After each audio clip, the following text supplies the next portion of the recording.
말씀 감사합니다. 가사 중에 나를 따라오려거든 자기를 부인하고 자기 십자가를 지고 나를 따를 것이니라 라는 그런 마태복음서의 말씀이 있었습니다. 또 택하심 부르심을 굳건히 하라 라는 그런 말씀도 있었죠. 찬양이 참 은혜롭습니다. 우리에게 이 가사의 내용처럼 온전히 주를 따를 수 있는 그런 귀한 일이 있게 되길 바랍니다. 오늘 말씀 나누겠습니다. 말씀은 마태복음서 4장 5절부터 7절까지 말씀입니다. 마태복음서 4장 5절부터 7절 말씀.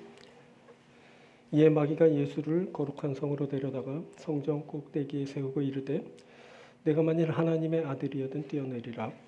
기록되었으되 그가 너를 위하여 그의 사자들을 명하시리니 그들이 손으로 너를 받들어 발이 돌에 부딪히지 않게 하리로다 하였느니라. 예수께서 이르시되 또 기록되었으되 주 너의 하나님을 시험하지 말라 하였느니라 하시니. 아멘. 오늘은 봉독해드린 마태복음서 4장 5절부터 7절을 본문으로 주 너의 하나님을 시험하지 말라, 주 너의 하나님을 시험하지 말라 라는 제목으로 함께 말씀을 나누도록 하겠습니다. 먼저 5절을 다시 봅니다. 이에 마귀가 예수를 거룩한 성으로 데려다가 성전 꼭대기에 세우고. 보니까 마귀가 거룩한 성으로 갑니다. 마귀가 성전 꼭대기까지 이릅니다. 마귀가 성전 꼭대기에 예수를 세우고 시험하기 시작합니다.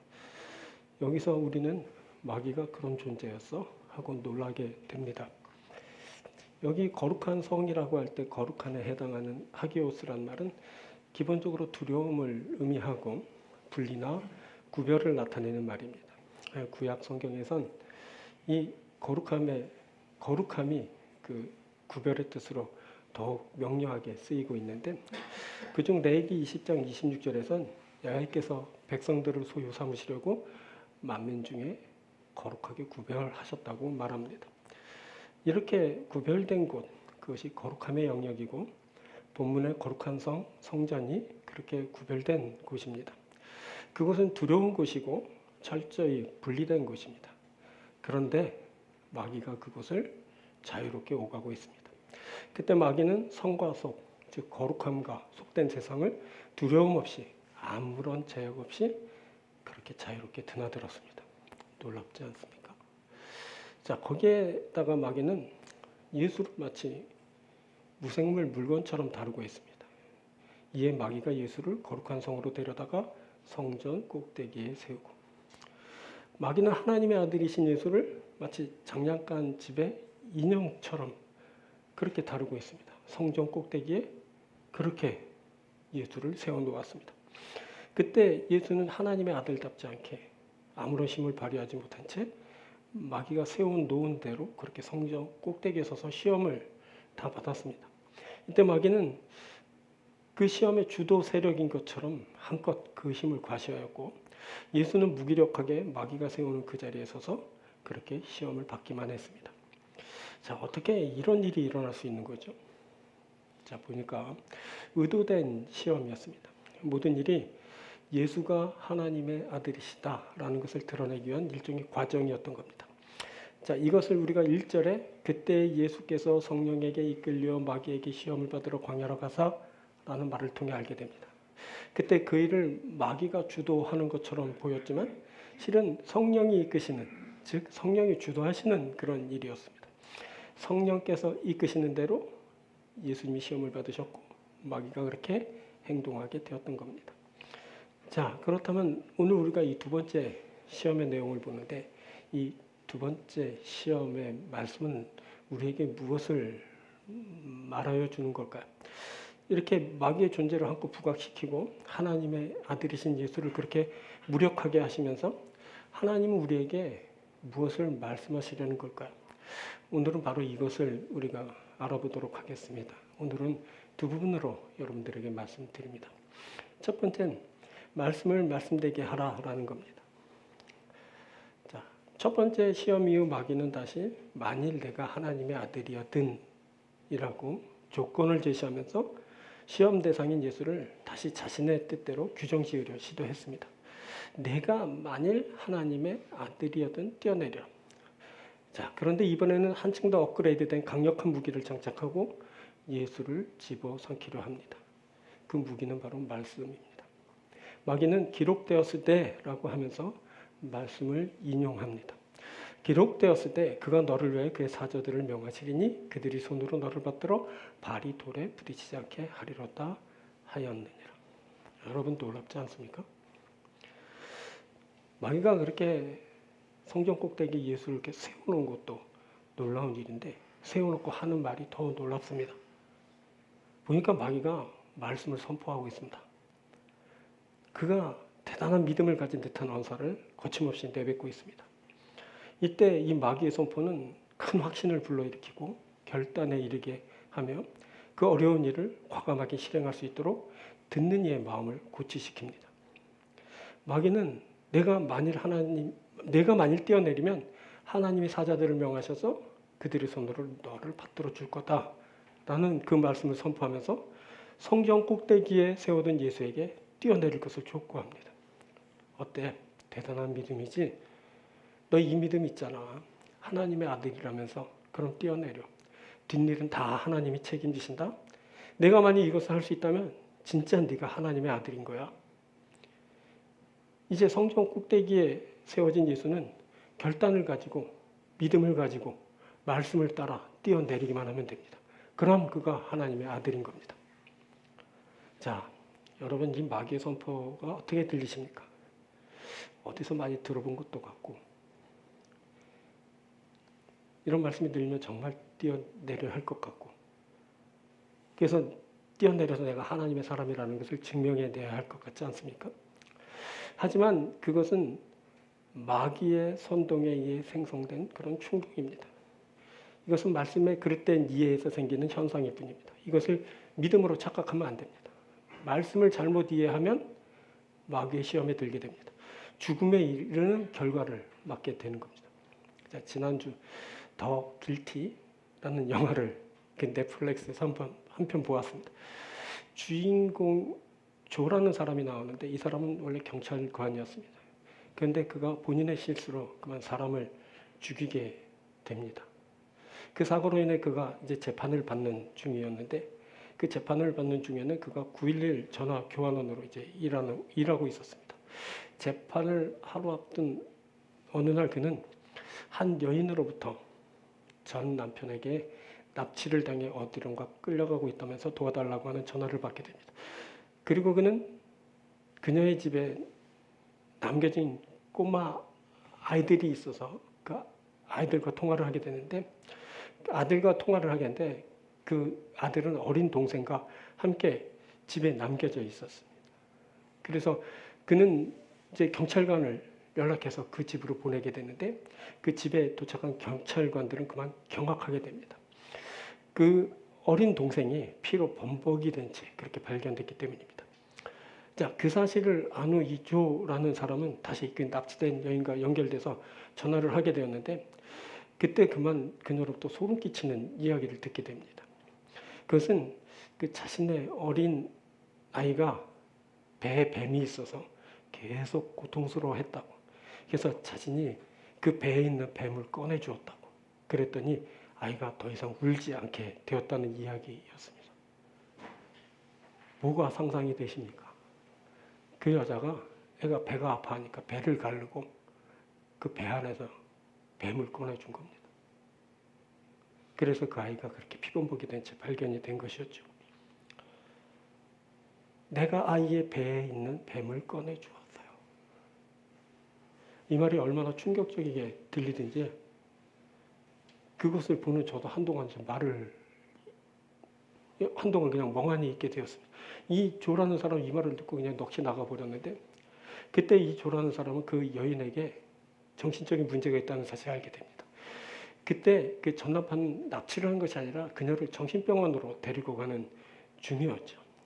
자, 이 영화는 더 길티라는 그런 제목에서도 느낄 수 있듯이 누가 죄인인가 하는 것을 물어봅니다. 그때 조라는 사람은 스스로 자신이 죄인이라는 것을 이제 고백하게 되죠. 그리고 또 하나 이 영화는 메시지의 잘못된 이해로 인해 발생할 수 있는 끔찍한 결과도 함께 말해줍니다. 말을 잘못 이해하면 엉뚱한 일에 열심을 내게 됩니다. 엉뚱한 대상을 돕게 됩니다. 그리고 그 엉뚱한 일에 대한 그런 끔찍한 결과도 다 감수해야 됩니다. 자, 말에 대한 그릇된 이해가 창극을 불러옵니다. 그 그릇된 이해가 시험 들게 합니다. 그때 시험 들면서 악한 자의 소나기에 노란하게 됩니다. 결국 시험에 빠지고 악한 자에게 속한 자가 되고 마는 겁니다. 시험이 드는 것은 여러분 말씀이 없어서가 아닙니다. 시험이 드는 것은 말씀을 잘못 이해했기 때문입니다. 그래서 말씀을 말씀되게 해야 하는 겁니다. 그때 마귀가 선포한 것은 말씀이 아닙니다. 아니 말씀이긴 하지만 정확하지 않습니다. 자, 이 말씀 시편 91편을 인용한 것인데 여러분 한번 들어보십시오. 시편 91편 11절부터입니다. 그가 너를 위하여 그의 천사들을 명령하사 내 모든 길에서 너를 지키게 하심이라. 그들이 그들의 손으로 너를 붙들어 발이 돌에 부딪히지 아니하게 하리로다. 자, 오늘 본문의 마태복음서의 말씀과 다른 점을 발견하셨습니까? 자, 비슷하지만 뭔가 좀 달라 보입니다. 여기 시편의 말씀에는 그 어디에도 뛰어내리라 라는 말씀이 없습니다. 이 말씀은 야훼를 피난처로 삼은 자에게 하시는 말씀으로 임하는 화, 그 재앙에서 야훼께서 보호해 주실 것이라는 그런 말씀입니다. 그런데 마귀는 이 말씀을 가져다가 예수를 시험하는 일에 썼는데 그때 마귀는 자신의 뜻대로 그 말씀을 각색하면서 이용하였습니다. 없는 말 뛰어내리라는 그런 말을 그곳에 그렇게 자기 마음대로 사용하게 된 겁니다. 자, 마귀가 쓰는 말이라는 게 다 이런 식입니다.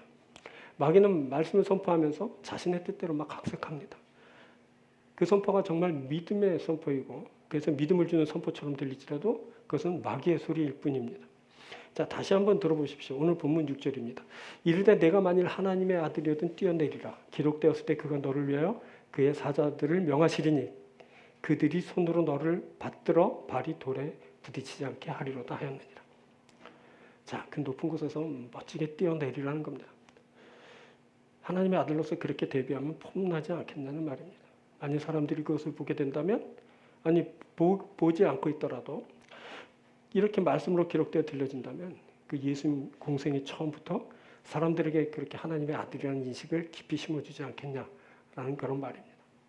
예수가 그때 그 높은 성전에서 뛰어내렸다. 하나님의 사자들을 명하셔서 그들의 손으로 예수를 받들어 상하지 않게 하였다.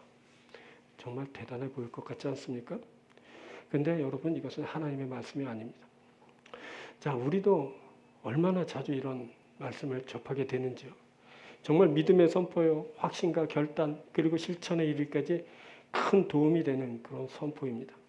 하지만 그 선포대로 행하면 큰일 납니다. 하나님의 아들이라는 것을 증명하기는커녕 망하고 죽게 되는 결과를 만나게 됩니다.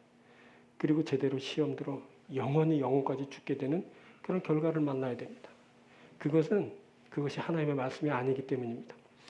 자, 그때 예수님은 어떻게 하셨을까요? 마귀가 기록되었으되라고 하죠. 또 기록되었으되라고 응대하셨습니다. 자, 6절부터 볼까요? 중반절입니다. 기록되었을 때 그가 너를 위하여 그의 사자들을 명하시리니 그들이 손으로 너를 받들어 발이 돌에 부딪히지 않게 하리로다 하였느니라.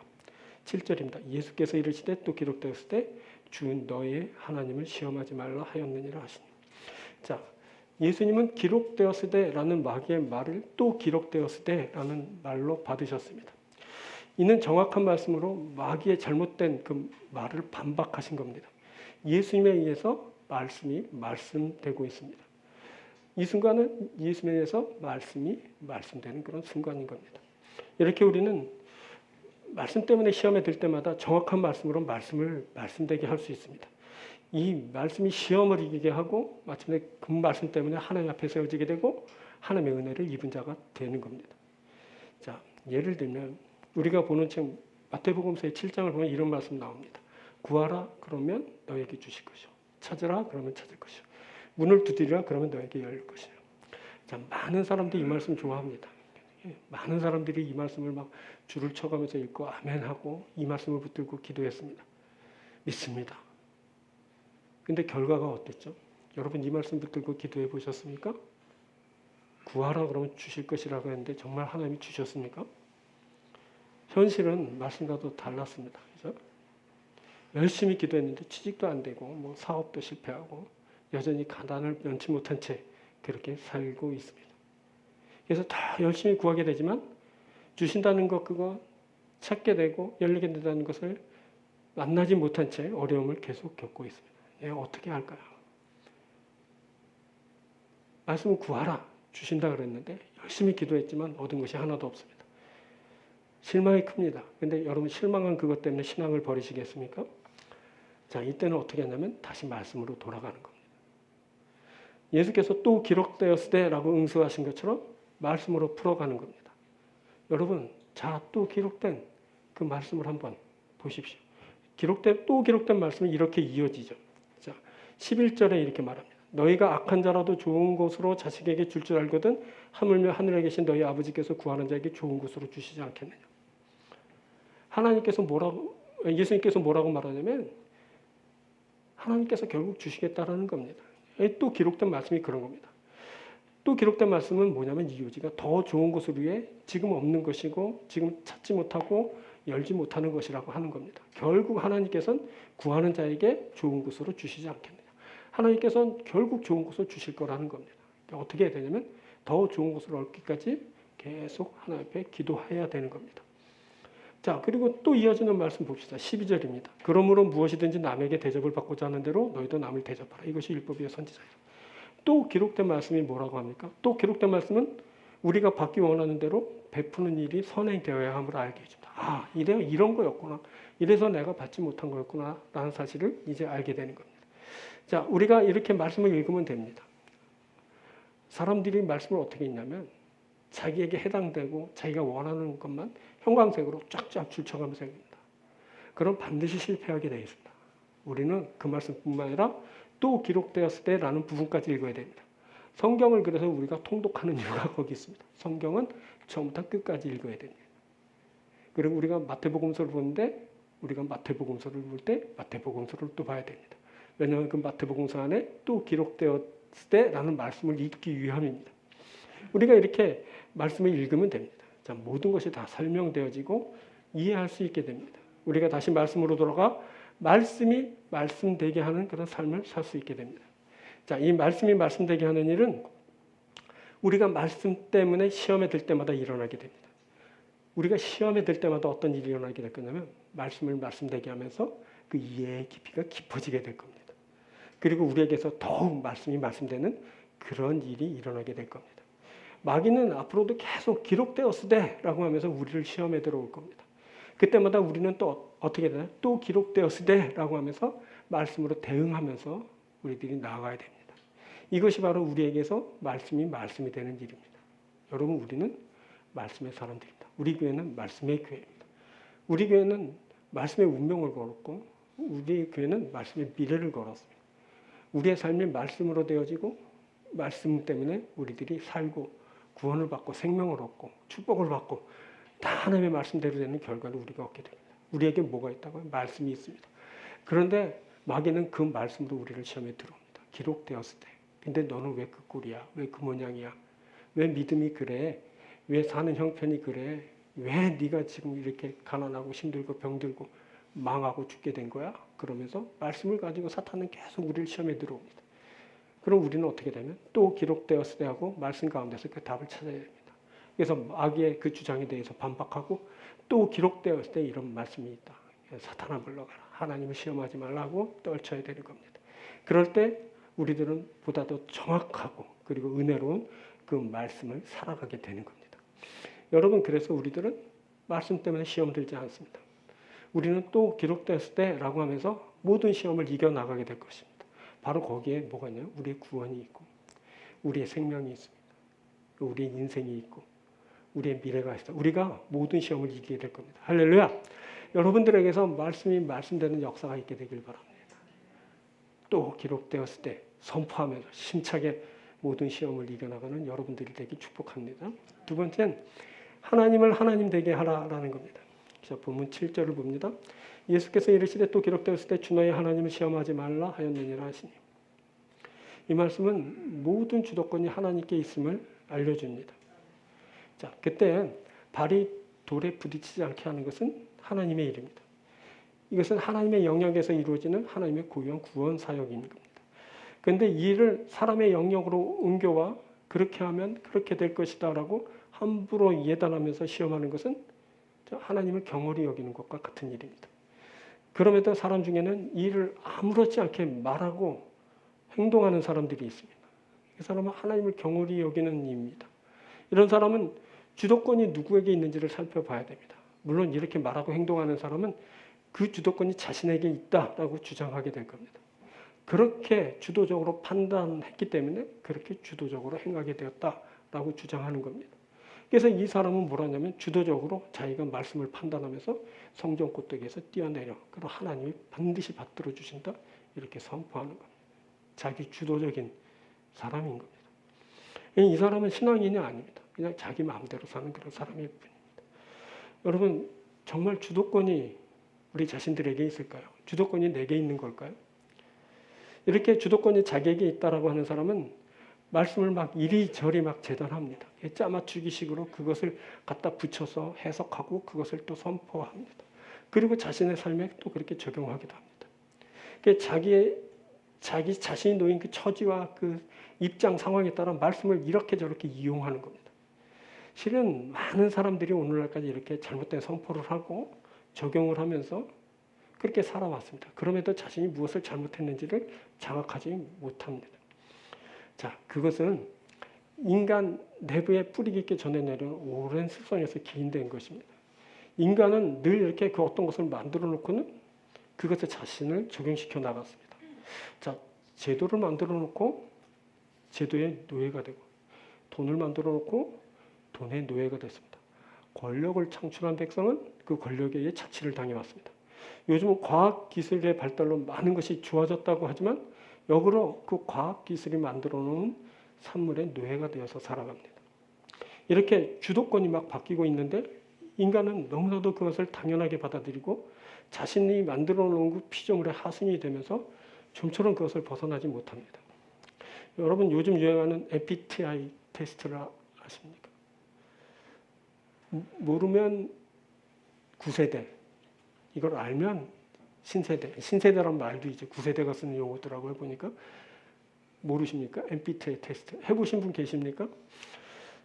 요즘 막 선풍적으로 인기인데 모르시면 인터넷 검색해서 오늘 한번 들어가서 해보시든지 하십시오. 이는 성격의 유형을 구분하는 그 방법인데 성격의 유형을 크게 4가지로 세분화해서 16가지로 이제 구별해 놓고 있습니다. 이 검사는 자신은 물론 타인의 성격 유형을 알아볼 수 있는 아주 좋은 점을 이제 갖고 있습니다. 그런데 요즘은 이것을 너무 절대시하는 경향이 있습니다. 그래가지고 넌 뭐 나왔니? 난 이거 나왔는데. 그래서 그 사람을 딱 그런 인간으로 그냥 규정해 버리는 겁니다. 자, 마귀가 규정짓지 못하게 하라는 말씀을 들었는데 이것은 마귀가 나를 규정짓는 것과 같은 비슷한 효과를 내게 됩니다. 왜냐하면 붙박이로 나는 그런 사람이라고 딱 규정해 놓고 그 이상을 살아가지 못하도록 하기 때문에 그렇습니다. 너에 대한 이해도 마찬가지인데 너는 그런 인간이야 라고 하는 이해에서 좀처럼 벗어나지 못하게 합니다. 이렇게 이런 점들이 못마땅한데 더군다나 이것을 단순 구분해 놓고 몇 가지로 인간의 성향을 이렇게 구별해 놓고 있다는 점도 마음에 들지 않습니다. 그리고 이미 이제 이것을 한 번 검사하고 2번 검사하고 3번 검사한 사람들이 있는데 어떤 사람들은 말하기를 검사할 때마다 다른 것이 나와요 하는 사람들도 많습니다. 성격이 변하는 걸까요?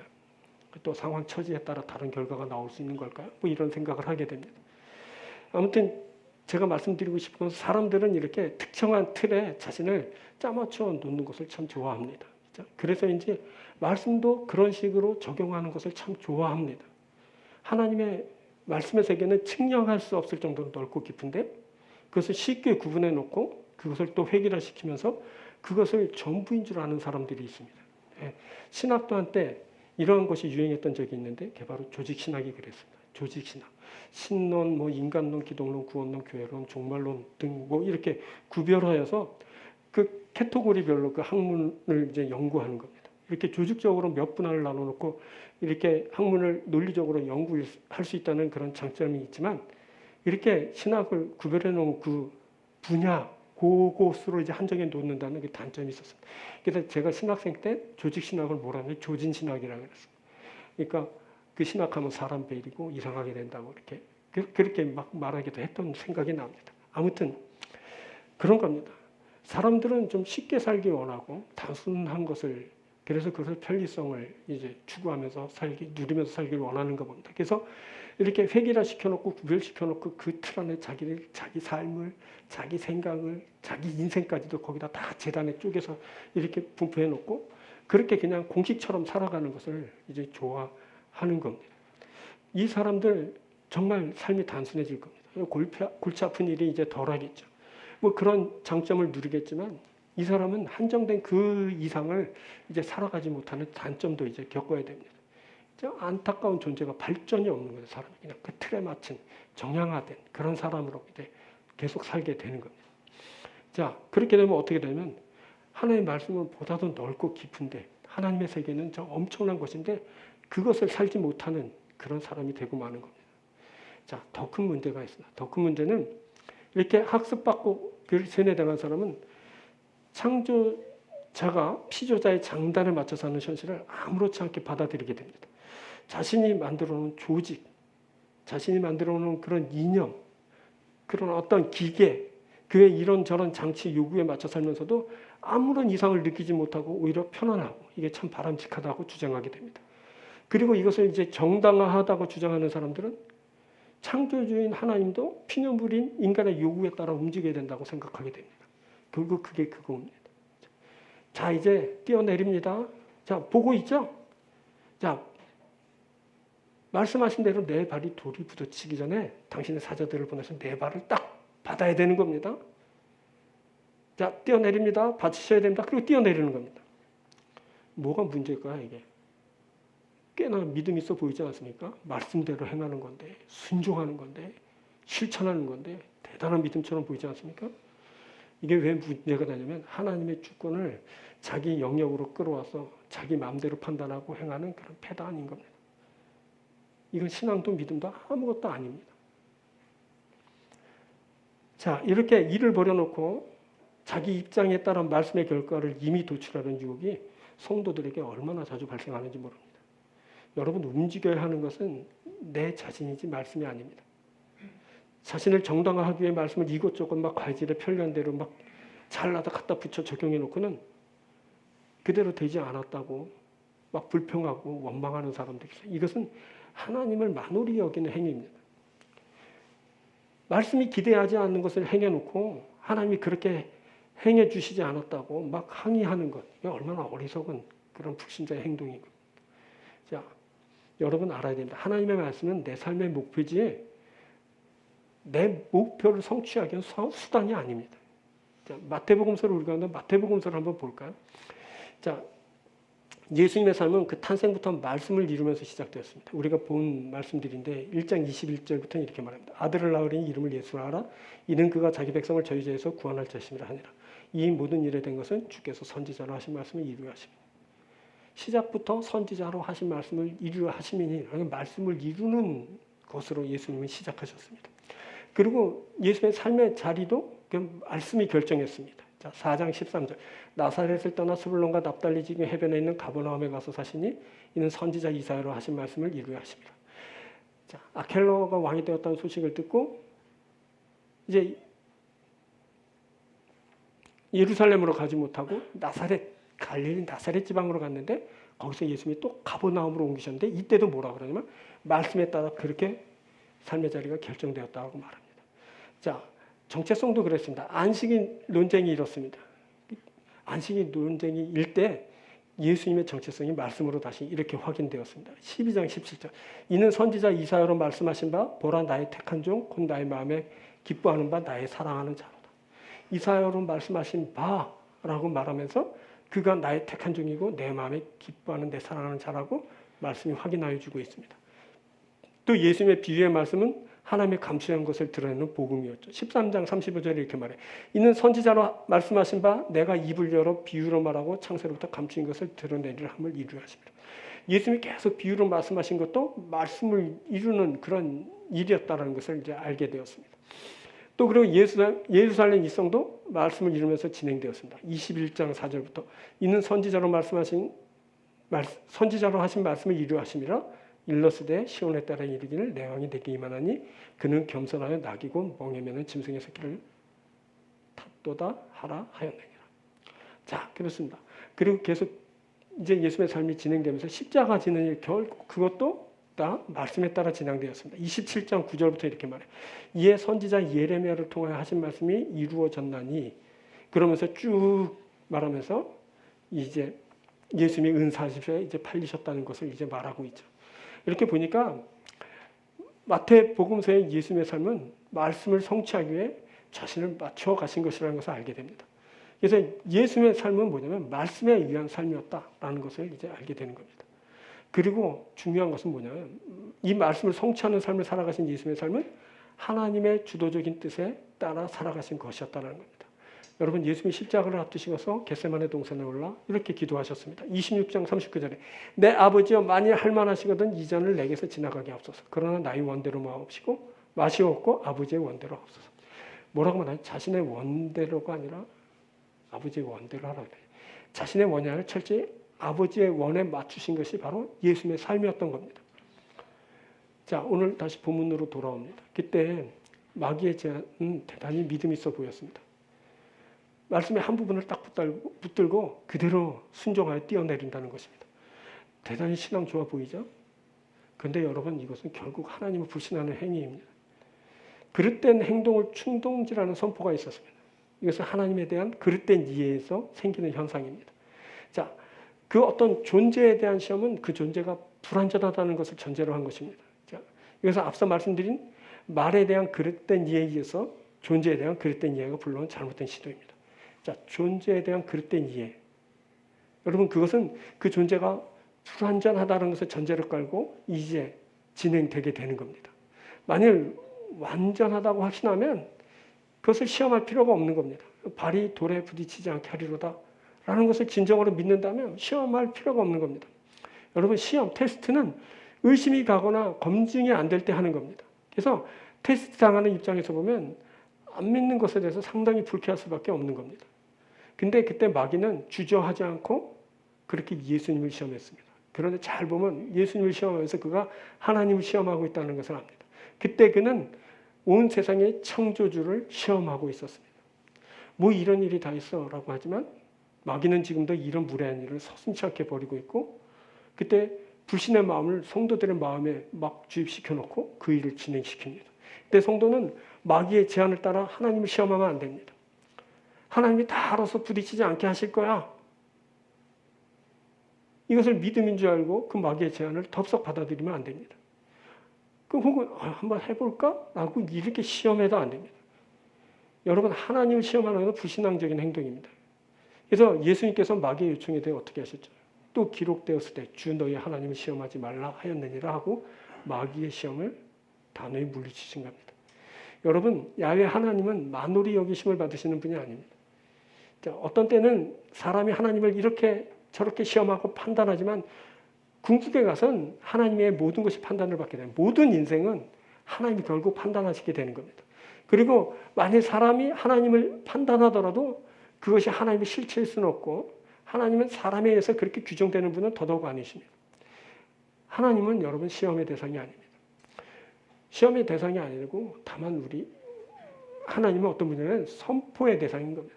우리는 하나님을 시험할 수 없고 다만 하나님에 대해서 우리가 알 수 있는 부분을 그렇게 선포할 수 있을 뿐입니다. 여러분, 신앙도 그럽니다. 신앙을 여러분 자꾸 시험하고 증명하는 것으로 알면 곤란해요. 신앙은 증명하는 것이 아닙니다. 신앙은 뭔지 아십니까? 시험은 선포하는 겁니다. 신앙은 증거하는 겁니다. 신앙을 이제 증명하려다가 사람들이 시험에 빠지고 넘어지고 무너지고 그래도 불신앙이 되는 것을 저는 여러 번 봤습니다. 신앙은 그런 것이 아닙니다. 태초에 있었던 그 말씀은 그냥 선포된 것이 증명하라고 내놓은 그러한 말씀이 아닌 겁니다. 그래서 말씀은 선포하는 겁니다. 신앙은 선포하는 겁니다. 하나님은 증명하는 존재가 아니라 선포하는 분이십니다. 이것을 우리들이 아닙니다. 그것이 바로 하나님 되게 하는, 하나님을 하나님 되게 하는 방법은 그것을 시험하거나 증명하는 것에 있지 않습니다. 하나님을 하나님 되게 하는 방법은 그를 증거하는 것에 있습니다. 바로 선포하는 겁니다. 또 하나님은 내가 어려운 처지를 만나도 불리한 상황 가운데 놓여도 아프고 힘든 현실을 살게 되더라도 여전히 나의 하나님이어야 됩니다. 그때 마귀가 내가 만일 하나님의 아들이어든이라고 말하면서 예수님의 하나님의 아들이신 것에 의문을 가졌다는 것을 기억할 필요가 있습니다. 우리가 살면서 시험에 드는 이유는 내가 하나님의 자녀라는 것에 혼란이 오기 때문에 그렇습니다. 그래서 우리는 너무나 외롭고 고통스럽고 아프고 지쳐서 온 힘이 소진되었을 때 그때 우리는 혼란을 겪고 우리들은 그렇게 고통을 당하게 되는 겁니다. 그런데 그럼에도 그러한 때에 하나님은 여전히 나의 하나님이라고 외칠 수 있어야 됩니다. 여러분 다니엘의 세 친구를 보십시오. 풀무불이 맹렬히 타오르는 앞에서 천하를 손에 쥐고 있는 느부갓네살 왕이 노한 그 면전 앞에서 여전히 하나님만 예배를 받으실 참신이라고 이렇게 고백하고 있습니다. 이들은 눈앞에 일고 있는 불꽃보다 하나님의 사랑을 더 뜨겁게 느끼고 있고 세계를 정복한 그 바벨론 왕의 통치보다 하나님의 다스림을 더 실감나게 느꼈던 사람들입니다. 그래서 이들은 나라가 망하고 포로로 잡혀온 그 최악의 상황에서도 여전히 하나님을 나의 하나님으로 고백하고 있습니다. 그때 이들의 하나님을 신뢰하는 그 믿음을 방해할 수 있는 권력은 이 세상 그 어디에도 존재하지 않았습니다. 한번 볼까요? 다니엘서 3장 16절부터. 사드락과 메삭과 아벳느고가 왕에게 대답하여 가로되 느부갓네살이여 우리가 이 일에 대해 왕에게 대답할 필요가 없나이다. 만일 그럴 것이면 왕이여 우리가 섬기는 우리 하나님이 우리를 극렬히 타는 풀무 가운데서 능히 건져내시겠고 왕의 손에서도 건져내시리다. 그리 아니하실지라도 왕이여 우리가 왕의 신들을 섬기지도 아니하고 왕이 세우신 그 금신상에도 에게 절하지도 아니할 줄을 아옵소서. 여러분 여기서 우리가 섬기는 우리 하나님이라는 하나님과의 깊은 관계성에서 나온 저들의 고백을 잘 들어야 됩니다. 우리가 섬기는 우리 하나님이 우리를 극렬히 타는 풀물 가운데 능히 건져내시겠고. 여러분 그때도 하나님은 우리 하나님이에요. 이들의 하나님이었던 거예요. 그들이 풀무 앞에 놓여서 곧 빠져 죽게 되었다고 하나님이 너의 하나님이 된 것이 아니라 내가 모르는 하나님이 된 것이 아니라 나의 하나님, 우리 하나님이었던 거예요. 여전히. 그리고 뭐라는데 그리 아니하실지라도 금신상에 절하지 않을 거예요. 그리 아니하실지라도 나를 건져내지 않고 나를 살려주지 않더라도 그리 아니하실지라도 하나님은 여전히 내 하나님이라고 이렇게 말하고 있는 겁니다. 그때 이 하나님에 대한 신뢰, 저들이 과연 누구인지를 드러내게 되었고 그 어떤 것도 저들을 위협하지 못하는 그런 이제 일이 되었어요. 또 여러분 예수님을 한번 보십시오. 십자가에 달려 숨이 넘어가시는 그 최악의 고통스러운 순간에도 하나님께 벌어진 그 절망스러운 자리에서도 예수님이 이렇게 외치셨습니다. 나의 하나님, 나의 하나님, 어찌하여 나를 버리셨나이까. 예수님은 하나님이 나를 잊으셨는가? 나를 버리셨는가? 어찌하여 나의 부르짖음에 잠잠하시는가 하는 그 순간에도 하나님을 여전히 나의 하나님이라고 고백하고 계십니다. 버림받은 그 순간에 그렇게 간절히 구했는데 잠잠하신 그 하나님 앞에서도 내 하나님, 내 하나님이라고 말하고 있습니다. 어찌하여 나를 버리셨나이까? 그 버림받는 그 순간에도 하나님을 계속 고백하고 있습니다. 여러분 그런 겁니다. 어떤 상황을 만나더라도 여러분 우리는 하나님의 사람들입니다. 하나님은 내 하나님인 겁니다. 하나님은 우리 하나님인 겁니다.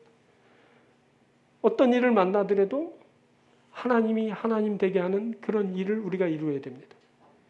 우리에게서 여러분 각자 개인에게서 하나님이 하나님 되셔야 되는 겁니다.